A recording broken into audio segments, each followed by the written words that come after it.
Hello everyone and welcome back to a brand new video and welcome to round 8 of our F125 Cadillac career mode. Yes, we return this weekend here for the British Grand Prix at the iconic Silverstone circuit. Now, of course, if you missed out on the video that went live a few days ago from Austria, I would highly recommend going back and checking it out. It was a huge weekend for us and the team. For the first time ever inside this series, we bagged a 1-2 finish.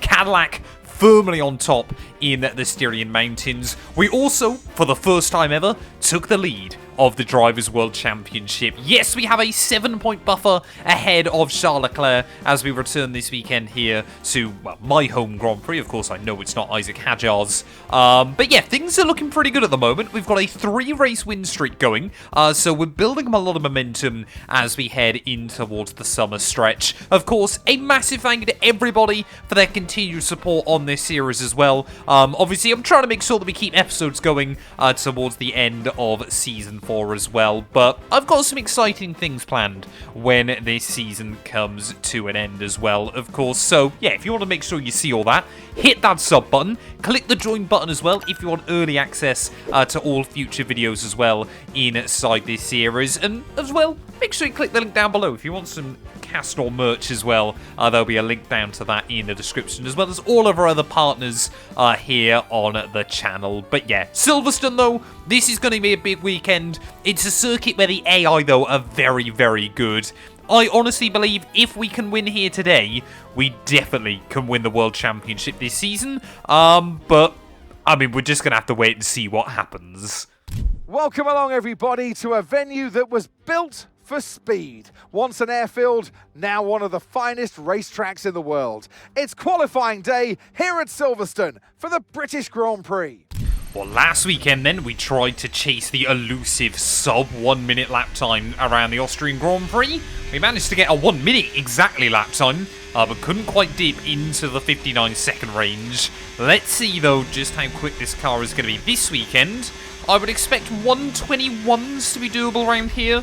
We won't quite kind of match the average speed that you get out of a Jeddah or a Monza, but we're not going to be a million miles away either.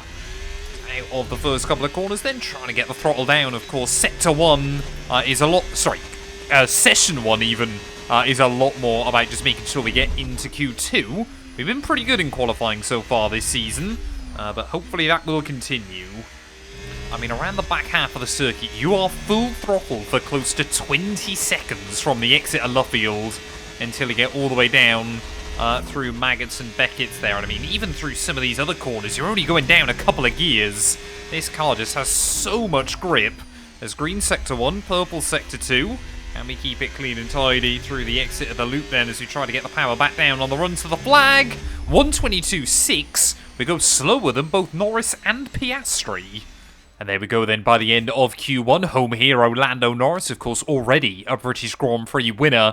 He will go fastest there, just under a 10th clear of Oscar Piastri. I'm hoping he's riding a wave of momentum from his best result last time out. Charles Leclerc down in P6. Tim Tramnitz returns to the top 10 again, so great effort by him. But Pierre Gasly out in Q1. Franco Colapinto will be disappointed, so will Behrman and Zach O'Sullivan, their home Grand Prix.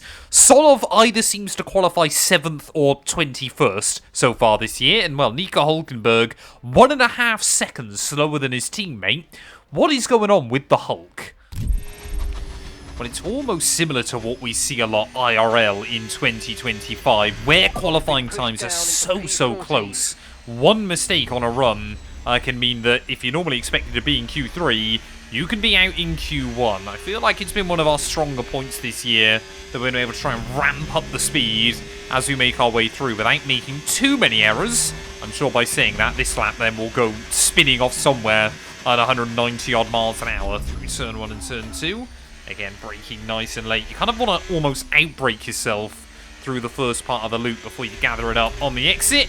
And then again on the loud pedal off of the corner as you carry the speed down the back straight. Yuki Tsunoda currently the benchmark we are trying to chase. And we are a good couple of tenths up in Sector 1. Seems to be Sector 2 though, where our car comes alive. So of course, yeah, this section, I mean, from here we are flat out at 36 seconds on the clock. we will be flat out until we get hopefully down in towards the final part of Maggots and Beckett's there. As I mean, yeah, the old turn 1, completely flat, easy flat in this car. I would have thought it'll be flat out throughout most of the Grand Prix as well. First part there, flat. Second part, flat. Third part, flat. Then you get down on the anchors just briefly before, again, you are on the loud pedal there as we are getting closer and closer to sub 1 minute by the time we get towards the end of Sector 2. Oh, not quite getting the car down both gears very, very early there. Using the engine brake, though, to carry the speed. So just locking at the front slightly to make our way through the final couple of corners. Get on that loud pedal nice and early on the exit. Run towards the line. 22.7. Slower than we ran in Q1. But again, we go third. And there we go, Charles Leclerc fastest by the end of Q2, just ahead of George Russell. Frenchman Esteban Ocon and Isaac Hadjar in third and fourth. And once again, Oscar Piastri, he plays it risky in Q2 there, only making it through in P9, just ahead of Tim Tramnitz. Yuki Tsunoda, though, obviously went from the back of the field to P9 in Austria. He's not quite going to be last this time round, but he's not much better up the order. P13 for the Japanese driver there, as McLaren really do seem to have dropped the ball early on this season. Like I said, I think 121s are going to be doable here, but getting an absolute lap hooked up is no easy feat. 29 thousandths of a second. That is all that separates Oscar Piastri and I after the first runs, and as the AI try and stay bunched up to give each other a bit of a slipstream, we are going to be going at it alone. One more lap, one more opportunity, and one of the quickest Formula 1 cars I think I've ever driven on these games. Out of the final corner, we use a little bit more battery just to carry that speed in through turn 1 and turn 2. I'm sure we will see an AI go even faster by the end of their run. Oh, that is not the line we needed down through that first corner there. Big, big mistake immediately. But Lando Norris has found the time, a 122.1 for him. Will we see Charles Leclerc go even quicker at the front of the order as we are already 2 tenths down? I know there is time to find later on in the lap. Piastri will join his former McLaren teammate at the top of the timings. And we are making an absolute hash of this at the moment. Through the exit of Luffield, try to get on the loud pedal as early as we can. But 3 tenths down at the moment. We're going to need a miracle through the second half of the lap there. We've used a bit more battery as well, which doesn't really do me any favours as we try and again carry the speed.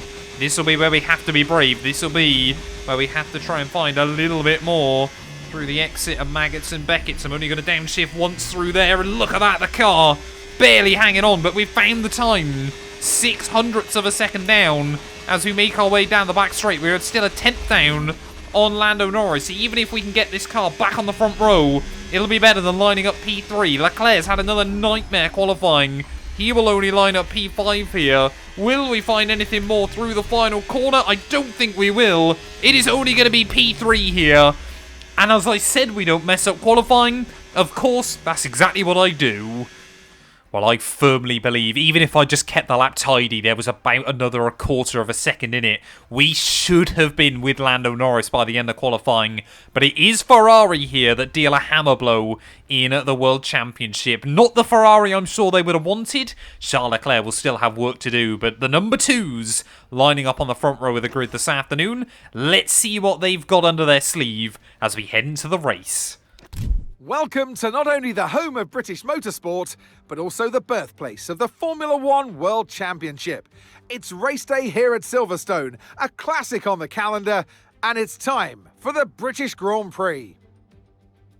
The 3.6-mile-long Silverstone circuit is one of the longest of the season, with 18 corners in the current layout. With average lap speeds reaching around 145 miles per hour, it's also one of the quickest tracks of the year. Watch out for cars taking the right-handers of Abbey and of Copse flat out. Before we begin, let's take a quick look at the grid lineup for today's race. Lando Norris put in a fantastic lap yesterday, and he'll start from pole position. And Oscar Piastri completes the front row. As we continue through the rest of the grid today, we have Hadjar, Ocon, Charles Leclerc and Russell, Antonelli, Sainz, Tramnitz and Jack Doohan, Crawford, Aaron, Yuki Tsunoda and Pepe Marti, Bortoletto, Stroll, Franco Colapinto and Ollie Behrman.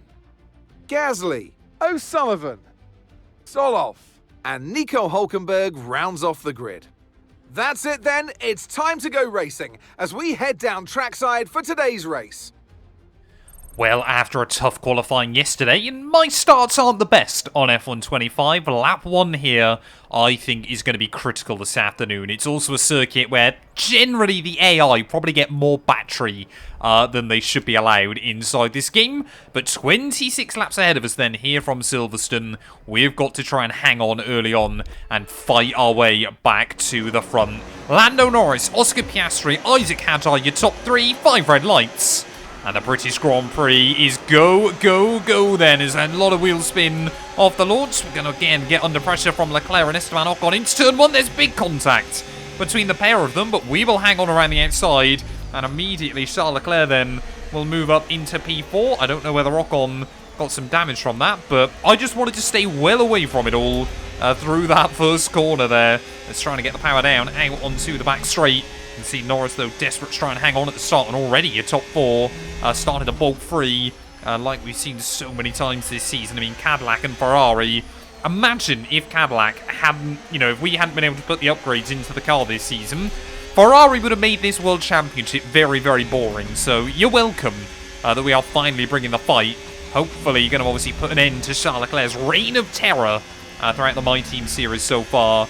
Inside F125 there as we wind our way up in towards Maggotts and Beckett's for the first time. Lando Norris knows just how important it is to try and break the DRS as early as you can, because of course with 2 DRS zones at opposite ends of the circuit, if you can't get away immediately, it is going to be very, very difficult to break away after that. I reckon Ocon has got damage though. He's already 4 seconds behind by the end of lap 1, so a good job for Charles Leclerc that he's obviously been able to get by him. Because I think, we're going to see that Red Bull dive into the pit lane then. And immediately, Antonelli is going to have a huge train of cars behind. But, yeah, I mean, it was probably going to happen anyway. The Cadillac and Ferrari now being left to battle each other at the front, where everybody else squabbles behind. Well, I don't know whether Charles Leclerc maybe just got a little bit of damage as well in that incident with Esteban Ocon, or whether he's just really not struggling early on this season, but yeah, tough old weekend last time out. Of course, just lost too much time at the start, so was never able really to fight for a podium place. And well, it looks like the same could be happening here early on, as Piastri now right up the gearbox of his former teammate. Of course, these two, they did have quite an intense rivalry back at their McLaren days as well, before obviously Lando Norris left to go to Ferrari.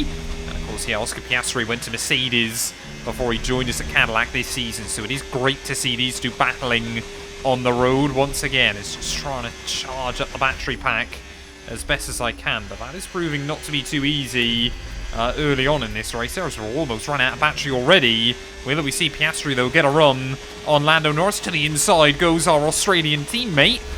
And obviously he led laps last weekend. He's not quite going to take the lead there, though. Luckily, those two are holding each other up, so it gives me a chance to just harvest a little bit back up.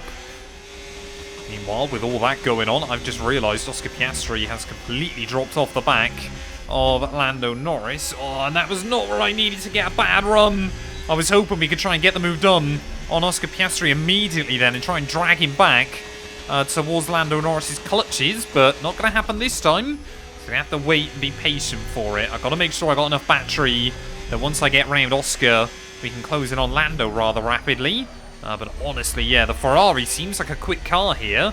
Just Leclerc is unable to maximise it. Right, come on then. We need to try and get a run on Oscar Piastri because Lando Norris is just pulling out a rather tidy little lead at this stage of the Grand Prix. Whoa, getting a huge snap of oversteer as we try and get the power down off the exit of Maggotts and Beckett's. But you can see we should still be able to get the run on Oscar. Almost 225 miles an hour. And our Australian teammate doesn't put up much of a fight that time round. The gap, though, still upwards of 2 seconds to Lando Norris. And could he still be a threat in the World Championship? He's not a million miles away. I think he's, what, about 40 points back at the moment? Not insurmountable with half a season to go. There we go. Oscar Piastri making it around the outside there. We've got to try and work with him. It's not a tyre warning light already on then in this race. So, yeah, no wonder The other cars are doing very, very well here. This circuit is so tyre limited. Like I was saying, obviously in the driver career mode, I actually had to two-stop this race on the reverse lap because the one-stop just wasn't possible. But yeah, still just trying to hang on to the car at the moment. I'm going to try and charge up the battery pack behind Oscar Piastri again. But as Charles Leclerc now almost in the range. Lando Norris, I mean, Ferrari, I think, honestly, we dominated Austria. But Ferrari have come back swinging this afternoon. Well, let's see if we can just re-jump Oscar then down in towards the final couple of corners. If we can get a huge run on him. But otherwise, they're just going to try and charge up the battery pack. I mean, again, the speed is so ridiculous in these cars, but we will make it happen. But Lando Norris now 5 seconds clear at the front of the order. And he is into the pit lane as well first. So, no real opportunity to try and undercut him today. Let's make sure we get the car slowed down on the way into the pits there, as Piastri will hang out there. Antonelli in as well, so he might get a good jump on Charles Leclerc here. Can we hold up Lando? No, we can't, but I think he's had a slow stop, because it definitely didn't look to be that quick in the Ferrari. But onto the hard compound tyre we will go then, right the way through to the checkered flag. Come on, we need a good stop, team. Come on, come on, come on. 2.5's not bad. Perfect job on the turn in there, mate. Looks like a nice stop time. We're happy with that one. And maybe that Williams of Pepe Marti can hold up Lando Norris just a little bit. So forgetting to deactivate the limiter.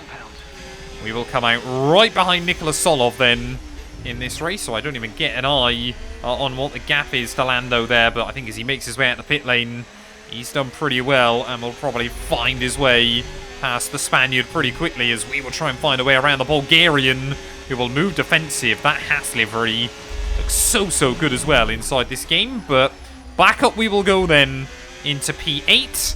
And luckily for us, Ollie Behrman pretty well positioned as well. That hopefully we will get into the slipstream range of the Alpine later on this lap. Well, not quite managing that against Behrman this time round, but we're still going to be much closer to him as Charles Leclerc, Oscar Piastri, and I believe that's one of the McLarens all diving in. So Lando Norris will reclaim the lead of the Grand Prix. Yeah, everybody in then on either lap 12 or lap 13, so the hard tyre shouldn't be as bad to try and manage towards the end, but it's still not going to be easy. As out of the final corner, what is the gap to the leader? As we are only just going to be ahead, as Leclerc's actually got the jump on Piastri through the pit lane. Lando Norris is gone up at the front of the order. I've accepted now we're not going to be able to beat him, as Piastri must have had a terribly slow stop in this race. But, I mean, if we can just beat out Leclerc and Antonelli, I'll be happy. We've got to think about the bigger picture. That was the fastest lap of the race. Keep this up. Well done. Beautiful. That's exactly what we need to do. 10 laps to go. I still need to average 4/10 a lap. But that was basically exactly what I managed last time by. So, there we go. Lando there, I think, just getting held up slightly by the Sauber of Nico Hülkenberg. If he could give us some slipstream, that would be very useful. He definitely held up Nico. We've gained about another half a second. Well, 4 laps to go then, and now Charles Leclerc beginning to close back in once more. Thought we'd kept the gap over him, but it just seems like Ferrari able to keep their tyres in a much better window right the way throughout the entirety of a stint. We saw it on the medium with about 4 laps to go of that last. We really began to struggle, and it seems to have happened again there, as I don't know. I think Leclerc might have just been within the detection point down at that first corner. We'll wait and see as we head out onto the loop. You can see, yeah, Leclerc definitely now inside DRS range. These final few laps, these could be World Championship defining. Well, we haven't seen much of Charles Leclerc over these last couple of Grand Prix, and, well, with speed like that, we might not see much of him here either. The Ferrari man getting the run down the Hamilton straight, and will inherit P2 then in this Grand Prix. See, last weekend, Cadillac, we bagged our first 1-2 in Formula 1. Ferrari have certainly had their fair share throughout their time in the sport, but are they going to be able to get another one today? You've got to try and use that battery down the back straight, but down in towards the field, not going to be where we can make the move. So we'll have to sit back, wait patiently, try to recharge the pack, and go for it somewhere else. Let's see if we can get the run then on Leclerc with just 2 more laps to go. here at Silverstone. I wonder who the British crowd will be cheering on. Oh, that was aggressive, but look at that. Where did Leclerc find the speed? Got a warning for a collision with him, I don't know. I didn't realise we made any contact there, but sending it down the inside at the final couple of corners, and I'm not too worried if he gets another run on me down in towards turn 1. But we will try and make it awkward for him there. Leclerc just parks it on the apex through that first corner. Clearly fancies playing the DRS games as well, so I will do the same, letting him back through down at those first couple of corners. We're less than 2 laps remaining of the British Grand Prix. The mind games are really coming out. We're only halfway through this season. The World Championship is still wide open. And if Lando Norris can continue the momentum, he could easily bring himself back into the fight as well. But today, we are still just focused on Charles Leclerc. Only, what was the gap? 7 points coming into this weekend. I'm hoping we can leave here with a 10-point swing. If we can stop Ferrari getting a 1-2, massively helps Cadillac out in the Constructors. But again, Oscar Piastri has been such a weak link too often so far this season that has made things very, very awkward. Can we try and get a run down the back straight once again? Oh, running a little bit wide there, but we'll just like keep the car near the circuit. And surely now we're going to be able to get a run on Leclerc down in towards those final couple of turns. Back down the inside we will go once again. But again, Leclerc tries to find the momentum around the outside. He'll have the inside line ready for the loop. We will try and go the long way around though. And again, we will just about make it happen there. Get the throttle down off of the final corner. One more lap to go of the British Grand Prix. And again, Leclerc going to try and make it happen down in towards turn 1. That time around, he doesn't lift out. He doesn't try and do any mind games. So neither will I. Brake nice and tidy in towards the loop. I mean, surely we're going to have to wait for the back straight, but we've got near enough. A full charge of battery. But I know the AI as well. They will drain anything they've got left to try and make sure they hang on to the position inside this year's game. I could have had a look. Whoa, we almost accidentally had a look down the inside there before we even get to Luffield. Can we have a look down the inside there? No. Charles Leclerc again gives me the room, gives me a bit of a pinch to the apex, but will hang on to the spot himself there. Up in towards the old turn 1. No Hamilton Verstappen style antics today.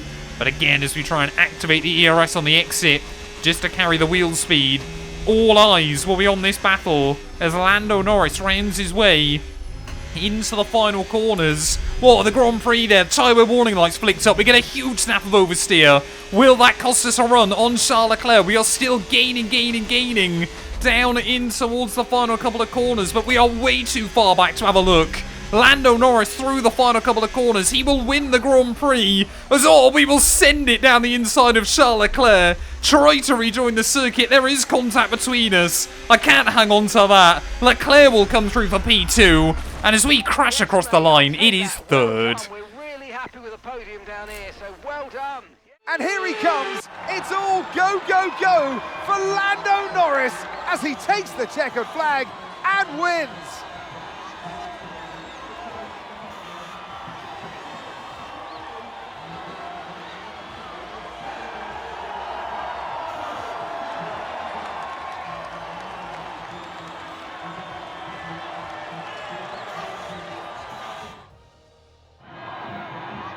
It's time for our podium celebrations. And as ever in Formula One, 3 is the magic number. He raises the trophy over his head. Lando Norris, head and shoulders above the rest today.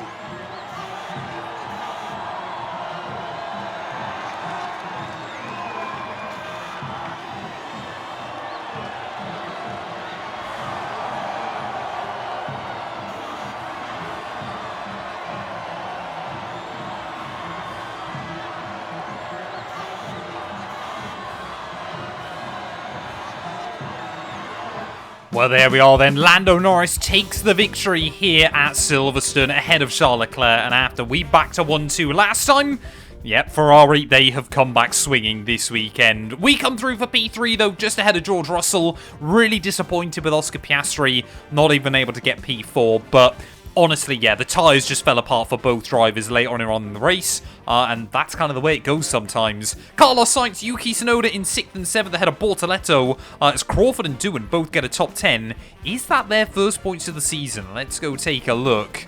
I think Crawford might have already scored so far. Yeah, Crawford had, but Doohan gets onto the standings as well there. So a good result by him as Gabriel Bortoletto keeps just picking up points at this stage of the campaign. Constructors-wise, you can see Ferrari now 31 clear back at the top of the table ahead of us. McLaren still in 3rd ahead of Mercedes, and Red Bull there as it is just VCarb yet to score a point. And Drivers' Championship-wise, well, our gap at the top back down to just 4 points. But if Lando Norris can get a good weekend going at Belgium next time out, he is certainly back in the fight as well. This championship, I really do think, is going to come down to the wire, but it's going to be so intriguing as we head through the next few races. Thank you all so much for watching. If you have enjoyed, please do make sure to leave a like, get yourself subscribed, and we'll be back very soon when Formula 1 returns ready for the Belgian Grand Prix.